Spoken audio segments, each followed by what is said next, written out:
চূড়ান্ত হয়েছে আগামী বছরের টি-20 বিশ্বকাপের 20 দেশ। সবশেষ দল হিসেবে বিশ্বকাপে জায়গা করে নিয়েছে আরব আমিরাত। বিশ্বকাপে এশিয়ার সবচেয়ে বেশি 8 দেশ খেলবে। আর পুরো টুর্নামেন্টে চমক, প্রথমবার অংশ নেওয়ার অপেক্ষায় থাকা ইতালি। বিশ্বকাপ শুরুর তারিখ এখনও চূড়ান্ত নয়, কিন্তু ঠিক হয়ে গেছে অংশগ্রহণকারী 20 দেশ। এশিয়া প্যাসিফিক অঞ্চলের বাছাই শেষ না হলেও জাপানকে 8 উইকেটে হারিয়ে শেষ দল হিসেবে আরব আমিরাত পেয়েছে বিশ্বকাপের টিকিট। এই অঞ্চল থেকে বুধবার নেপাল ও ওমান আরও একবার নিশ্চিত করেছে বিশ্বকাপ খেলা। 20 দেশ এসেছে 3 পথ ধরে। স্বাগতিক হিসেবে সরাসরি ভারত ও শ্রীলঙ্কার অংশগ্রহণ নিশ্চিত 2 বছর আগে থেকেই।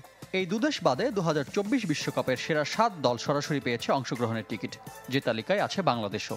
আর র্যাঙ্কিং বিবেচনায় পাকিস্তান, নিউজিল্যান্ড ও আয়ারল্যান্ডকেও খেলতে হয়নি বাছাই পর্ব। বাকি 8 দেশ এসেছে 4 মহাদেশের বাছাই পর্ব থেকে। 87 দেশ অংশ নিয়েছে, যেখানে 188 ম্যাচের মাত্র 2টি বাকি। পুরো প্রক্রিয়া শেষ হতে সময় লেগেছে প্রায় 500 দিন। এশিয়া থেকে সর্বোচ্চ 3, ইউরোপ ও আফ্রিকা থেকে 2টি করে, আর আমেরিকা থেকে 1 দেশ।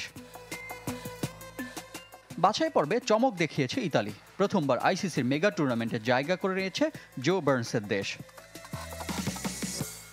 মূল পর্বের ফরম্যাট এবারও অপরিবর্তিত। 4 গ্রুপে খেলবে 5টি করে দল। এরপর সুপার 8, সেমিফাইনাল পেরিয়ে ফাইনাল। রিফাত হোসেন, চ্যানেল 24।